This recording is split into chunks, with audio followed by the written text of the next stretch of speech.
Hello friends, स्वागत है आपका मेरे हिंदी यूट्यूब चैनल पर। आज जो ये आपकी क्लास है हिंदी साहित्य की क्लास है, जिसमें मैं आपको भक्ति काल पढ़ाना आरंभ कर रही हूँ।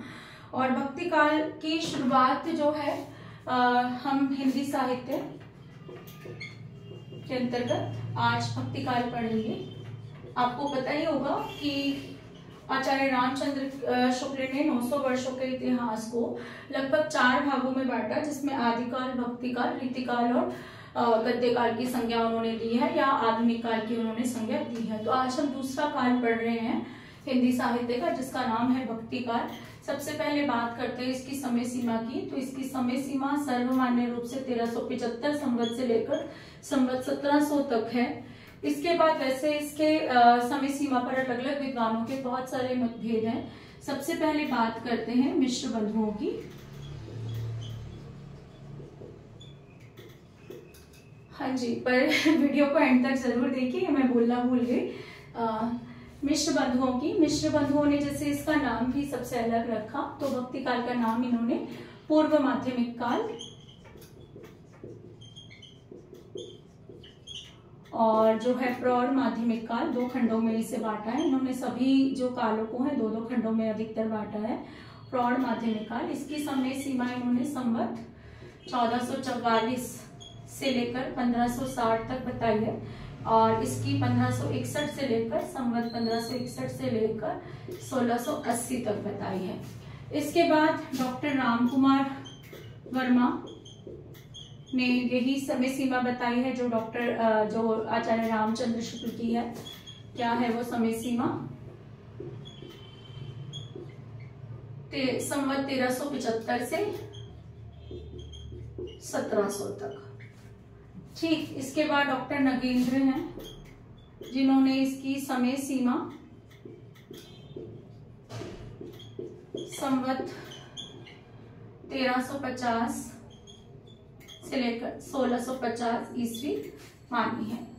ठीक, इसके बाद सबसे पहले बात करते हैं भक्ति शब्द की उत्पत्ति की। तो भक्ति शब्द की उत्पत्ति भज धातु से हुई है। प्रश्न बार बार पूछा जाता है, भक्ति शब्द की उत्पत्ति किस धातु से हुई है? भज धातु से हुई है। कैसे? संस्कृत में के मूल शब्द हैं बहुत सारे, हिंदी में, तो उन्हीं में से भक्ति शब्द भी है। इसके बाद भक्ति शब्द का सर्वप्रथम प्रयोग कहाँ मिलता है या उल्लेख कहाँ मिलता है? तो ये मिलता है श्वेतर उपनिषद में। सबसे पहला जो है इस शब्द का प्रयोग देखने को मिलता है। दोबारा से ये भी एक मुख्य बात है जो बार बार पूछी जाती है परीक्षा में। इसके बाद बात करते हैं भक्ति के पनपने की विभिन्न परिस्थितियां। वैसे तो भारत के प्रत्येक कोने में जो है भक्ति जो है पनप रही थी। अगर मैं कालों की बात करूं, कबीर की, गुरु नानक की, अर्जुन देव की, ये सारे लगभग थोड़े थोड़े समय के आसपास के हैं। तो भक्ति हर एक राज्य में या अलग अलग जो भारत के हिस्सों में पनप रही थी। ठीक, अब जो है लेकिन विभिन्न विद्वानों में इसमें भी मतभेद है। उनके अनुसार जो राजनीतिक परिस्थितियां, कोई किसी को मानता है, कोई किसी मानता है कि धार्मिक कारण है इसके। ठीक, पर उस समय की अगर परिस्थितियों को देखा जाए, राजनीतिक परिस्थितियों को देखा जाए, तो सबसे पहले मुगल साम्राज्य था उस समय। अब मुगल जो है वो हिंदू धर्म को इतना तो मानते नहीं थे, केवल कुछ ही जो है मुगल जो कह सकते हैं राजा थे जो हिंदू धर्म के साथ जो है सद्भावना रखते थे, पर हर एक नहीं था। और ऐसा भी माना जाता है कि शाहजहां के काल तक भक्ति काल चला है हमारा। उसके बाद जो दूसरी बात करूं, भारत की अपने अंदर की व्यवस्था की बात करूं, तो जाति पाति, ऊंच नीच का भेदभाव, वर्ण व्यवस्था बहुत ज्यादा थी और पंडित इत्यादि जो है बहुत ज्यादा अपने हित के लिए जनता का प्रयोग करते थे। उन्हें कोई मतलब नहीं था कि जो है वो सही कर रहे हैं, ये जो है मानवता के अनुसार सही है या नहीं है। तो ऐसा कुछ उस समय था नहीं। इसके बाद जो है सिद्ध भी जो है अपने सारे कुकर्म सब कुछ चीजें कर चुके थे, बहुत जनता को उन्होंने अपने अंदर लिया। पंचम कार का जो है वो कहते थे उपयोग करो, पंचम कार मैंने आपको पिछली कक्षा में बताया था। तो ये सारी परिस्थितियां थी भक्ति के उपजने के समय। अब जो है विभिन्न विद्वानों में वैसे इसके लिए जो है मतभेद है। अब भक्ति कैसे उपजी है इसके लिए अलग अलग विद्वान अपनी अलग अलग राय देते हैं। सबसे पहले रामचंद्र शुक्ल कहते हैं इस इस्लामी आक्रमणों के कारण जो है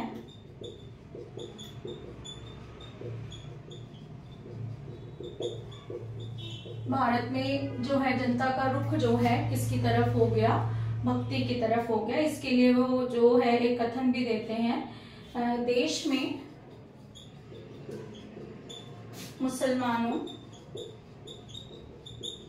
का राज्य प्रतिष्ठित हो जाने के बाद हिंदू जनता या हताश हिंदू जनता के हृदय में गर्व, गौरव और उत्साह, गर्व, गौरव और उत्साह के लिए अवकाश न रह गया। यानी कि अब जो है क्या करें, आक्रमणों का सामना नहीं कर पा रही है हिंदू जनता, तो उसने किसकी शरण ली, भगवान की शरण ली। भगवान की शरण लेना अर्थात भक्ति की तरफ अपना मुंह मोड़ लेना। तो ये कौन कहते हैं, रामचंद्र शुक्ल कहते हैं। ठीक, इसके बाद जो बात करते हैं हम बात करते हैं इनके ही बिल्कुल काउंटर पार्ट पर हजारी प्रसाद द्विवेदी क्या बोलते हैं। हजारी प्रसाद द्विवेदी कहते हैं कि भक्ति जो है हिंदू जनता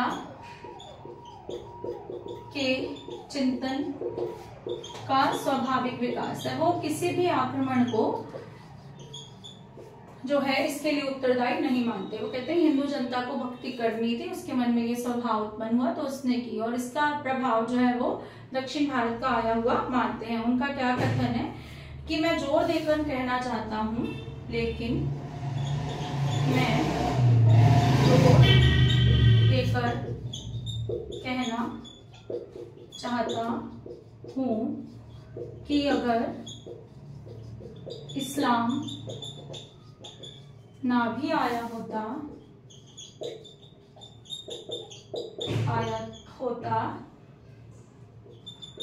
तो इस साहित्य को बाहर आना ही था, साहित्य को बाहर आना ही था। यानी कि वो कहते हैं इस्लाम जो है कारण नहीं है इसका, मनुष्य ने जो है, अगर उनका मानना ये था दक्षिण भारत में जो है भक्ति उमड़ी थी और इसको उत्तर भारत तक लाने का काम किसने किया था, रामानंद ने किया था। कबीर की काव्य पंक्तियां भी है, भक्ति द्राविड़ उपजी लाए रामानंद, यानी कि उत्तर भारत तक पहुंचाने का काम किसने किया था, रामानंद ने किया था।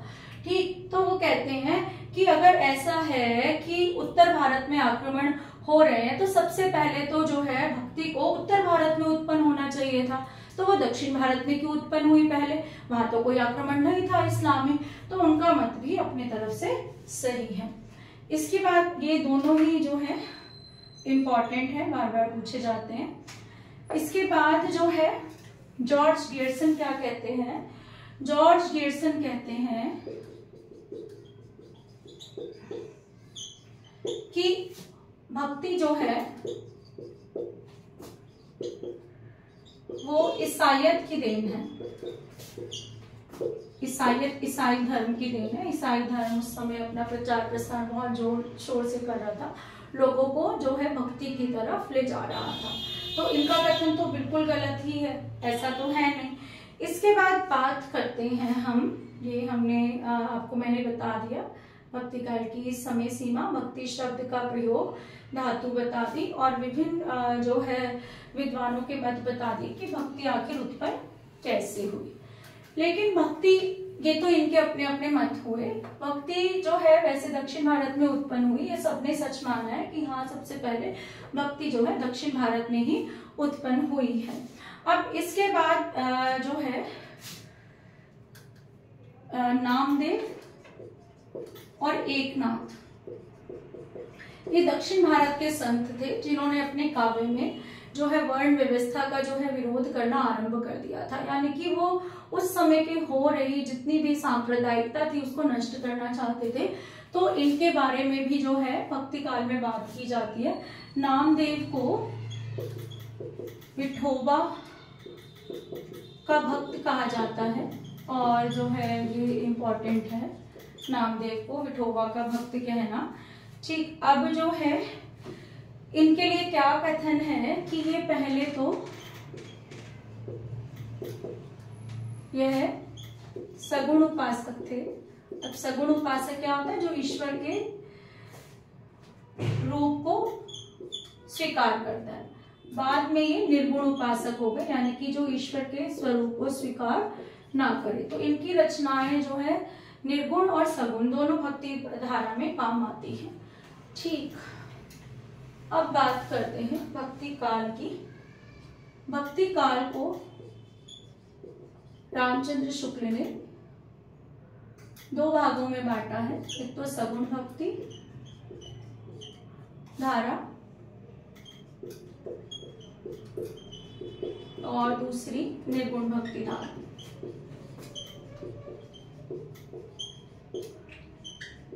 इसको फिर से उन्होंने दो शाखाओं में बांट दिया, दो में। इसमें संत और सूफी आ गए, इसमें राम और कृष्ण आ गए। यानी कि इसमें राम काव्य और कृष्ण काव्य, इसमें सूफी काव्य और संत काव्य। इनके दो नाम और दिए। संत काव्य को ज्ञानाश्रय शाखा, ज्ञान से संबंधित। सूफी काव्य को प्रेमाश्रय शाखा बोला गया है। ठीक, और राम काव्य और कृष्ण काव्य तो हमें पता ही है। ठीक, अब बात करते हैं संत की। संत क्या होता है? अब संत शब्द के भी अलग अलग जो है मीनिंग्स अपने निकाले हैं। संत शब्द के कुछ मीनिंग या कुछ अर्थ से निकाले गए हैं। शांत, सत्य, भक्त। ठीक है, भक्त किसने बोला? तुलसीदास ने। संत को क्या बोला? भक्त बोला। शांत किसने बोला है? पीताम्बर दत्त भड़कपाल ने।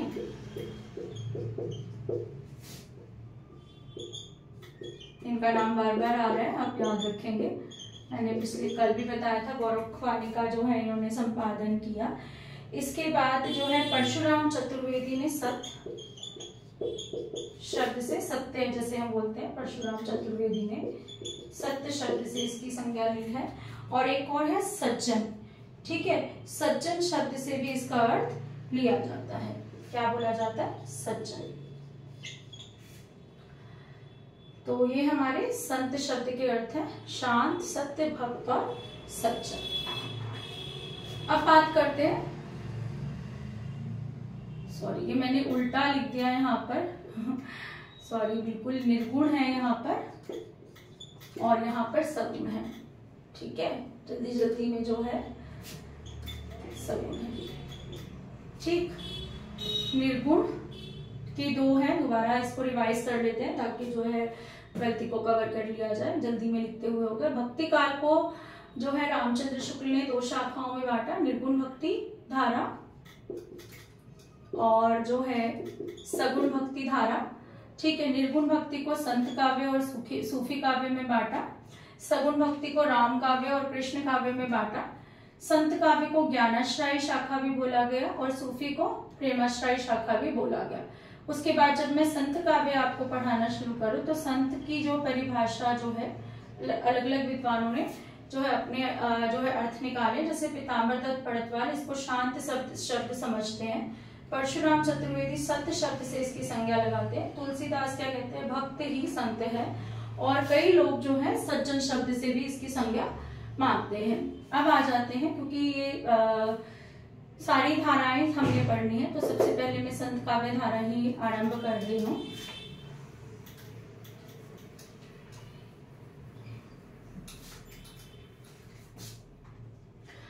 क्योंकि ये निर्गुण भक्ति धारा का भाग है, तो निर्गुण धारा क्या कहती है? निर्गुण धारा कहती है कि ये जो भक्ति है ये अनुभूति जन्य है, अनुभूति के आधार पर प्राप्त की जा सकती है। क्योंकि इसमें साकार रूप तो है ही नहीं, ईश्वर की मूर्ति पूजा तो है ही नहीं। अगर हम ईश्वर की मूर्ति पूजा रखेंगे तो लोग धर्मकांड, तीर्थ यात्रा इत्यादि में जाने लगेंगे, जो असली भक्ति को भूल जाएंगे।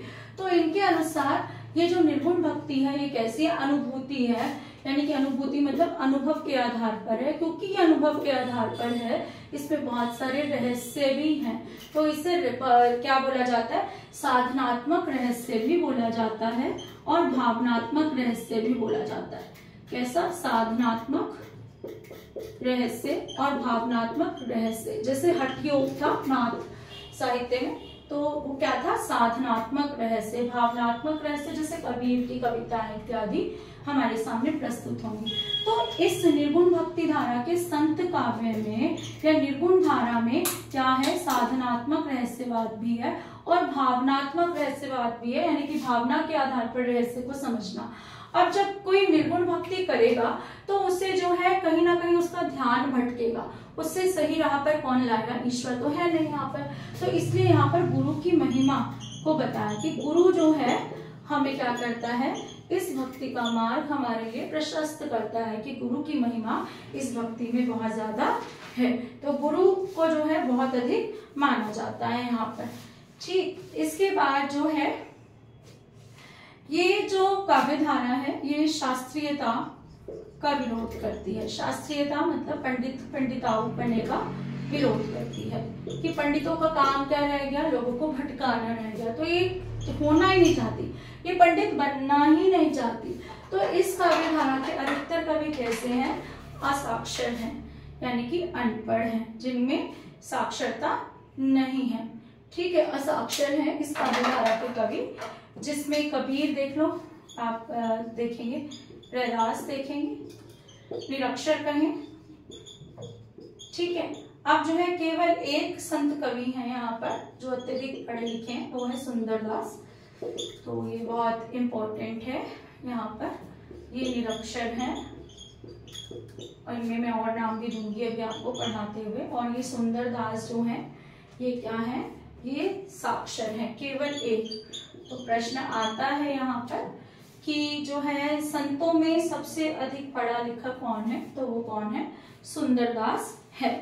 ठीक, अब प्रमुख संत कवि थे कौन से, पहले उनके बारे में देख लेते हैं, फिर हम एक एक करके उनके बारे में जो है उनकी जन्म तिथि, उनकी रचनाओं आदि के बारे में पढ़ेंगे। तो सबसे पहले जो संत कवि हैं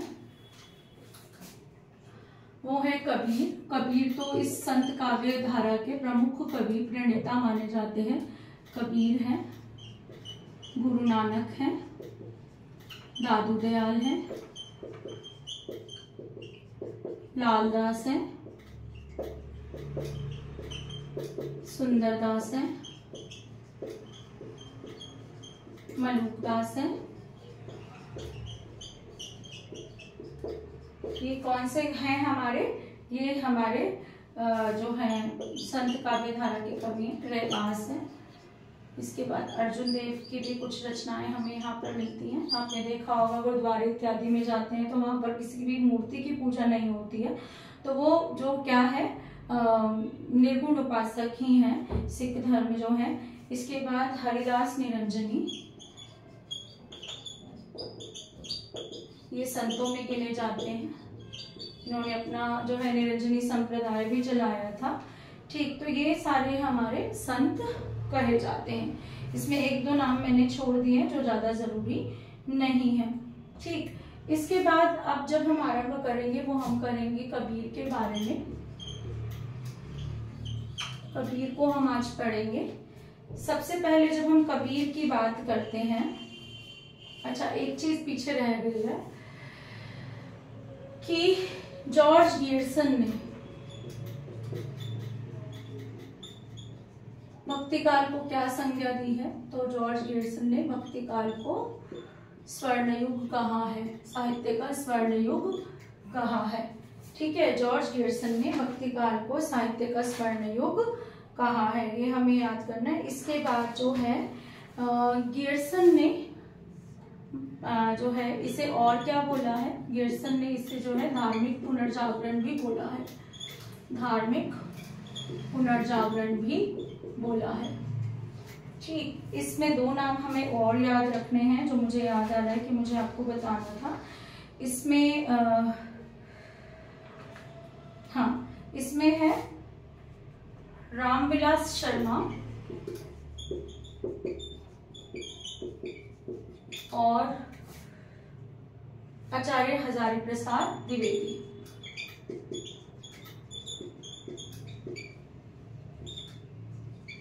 ये भक्ति को क्या कहते हैं? लोक जागरण। और ये क्या कहते हैं? लोक जागरण काल। क्या अंतर है दोनों में? इन्होंने काल शब्द जोड़ा है और इन्होंने काल शब्द नहीं जोड़ा। ठीक है, ये तो बिल्कुल अलग ही है कि धार्मिक पुनर्जागरण बोलते हैं, धर्म का पुनर्जागरण होना। रामविलास शर्मा लोक जागरण काल बोल रहे हैं, काल शब्द जुड़ा है। और हजारी प्रसाद द्विवेदी क्या बोल रहे हैं? केवल लोक जागरण। तो ये हमें याद रखना है।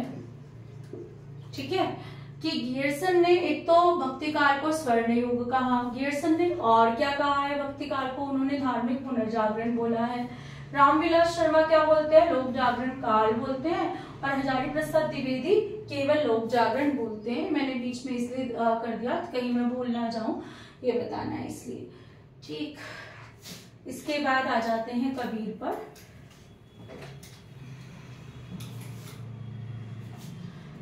कबीर का जन्म जो है कहाँ हुआ? सबसे पहले तो कबीर का जन्म हुआ 1398 ईस्वी में। कहाँ पर?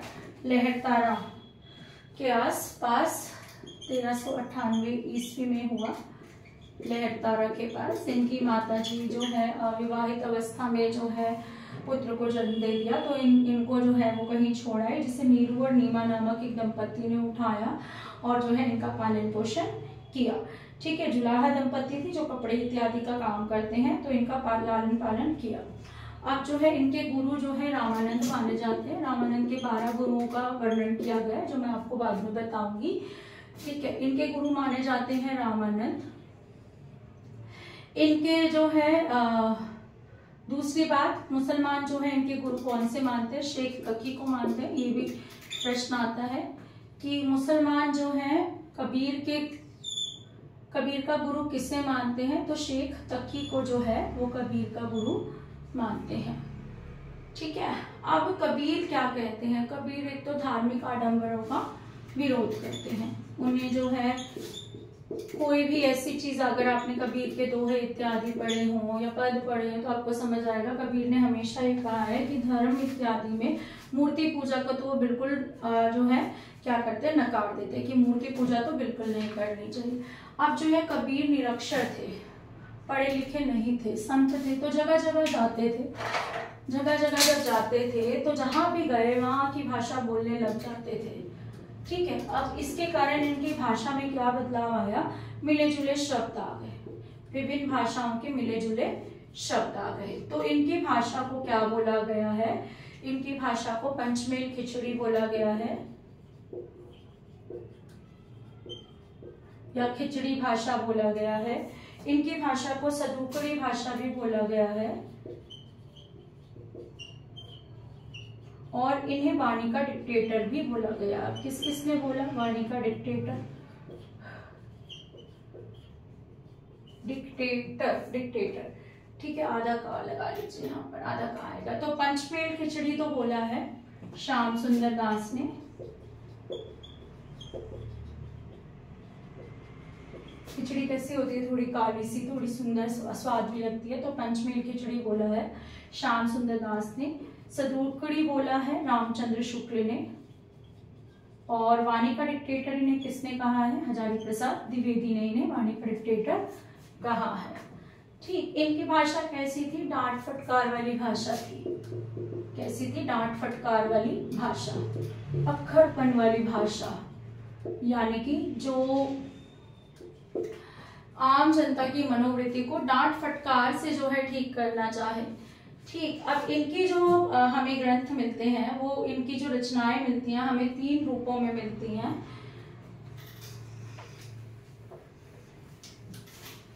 कौन से 3 रूपों में मिलते हैं? रामायणी, साखी और सबत।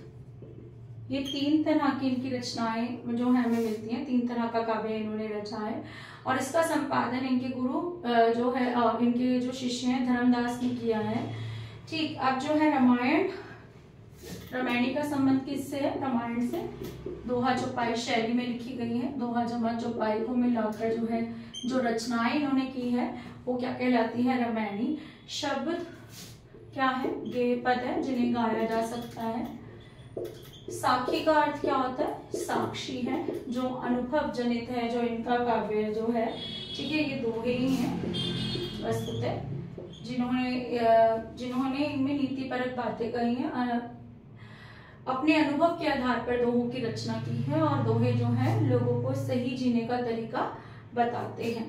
ठीक, इसके बाद जो है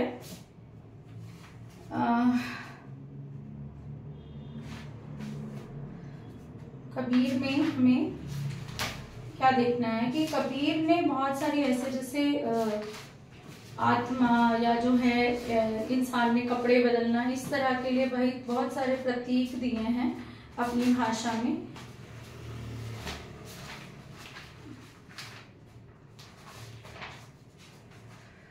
कबीर की गद्दी किससे मिली? तो उनके शिष्य जो है धर्मदास को मिली है। जैसे इन्होंने जो है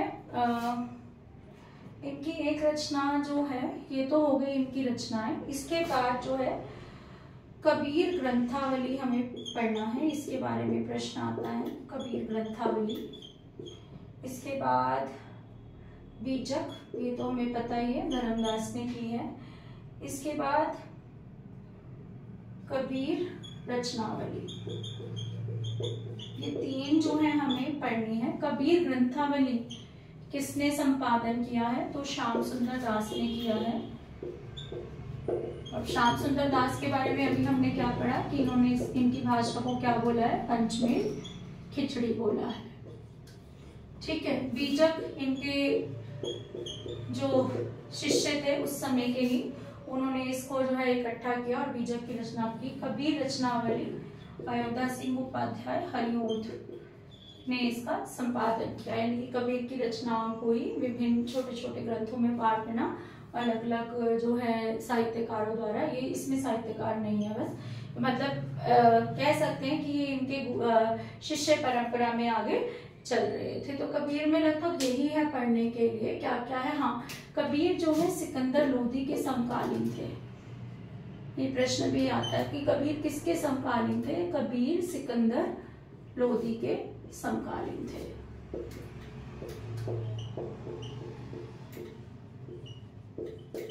ठीक, तो कबीर का जो है जन्म कहाँ हुआ? लहरतारा में हुआ। कबीर के माता पिता कौन है? नीरू और नीमा ही माने जाते हैं इसके अनुसार। तो ठीक, ये किसके शिष्य थे?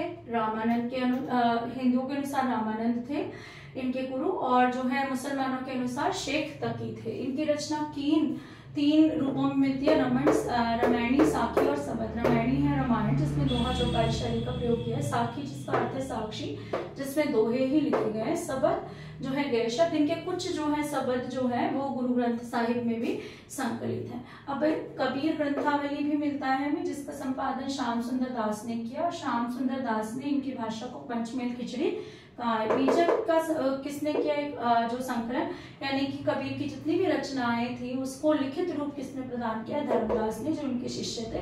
और इनकी गद्दी के भी जो कह सकते हैं, कबीर के बाद इनकी गद्दी किसको मिली? तो धर्मदास को मिली।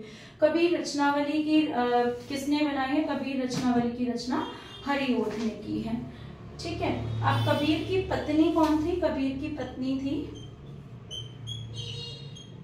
लोई, और इनके पुत्र और पुत्री हुए जिनका नाम था कमाल और कमाली। कमाल और कमाली नाम का एक पुत्र था कमाल, और पुत्री थी कमाली। ठीक, बस कबीर में हमारे पास इतना ही है पढ़ने को। कल मैं आपको गुरु नानक और जो है रैदास पढ़ाऊंगी। आज की कक्षा यहीं समाप्त होती है। अगर आपको क्लास अच्छी लग रही है तो प्लीज़ जो है चैनल को सब्सक्राइब करें, लाइक करें, शेयर जरूर करें। लाइक्स जो मैं देख रही हूँ वो बहुत कम आ रहे हैं। बच्चे व्यू तो करके जाते हैं पर लाइक नहीं करे। पर सच मानिए कि आपके जो लाइक्स मुझे मिलते हैं वो मेरा मोटिवेशन बढ़ाते हैं। और एक वीडियो बनाने के लिए मैं कई सारी बुक्स को रेफर करके आपके लिए इकट्ठा करके लाती हूँ कंटेंट, कि आपको जितना भी मिले वो लिमिटेड भी मिले और अच्छा भी मिले। Thank you.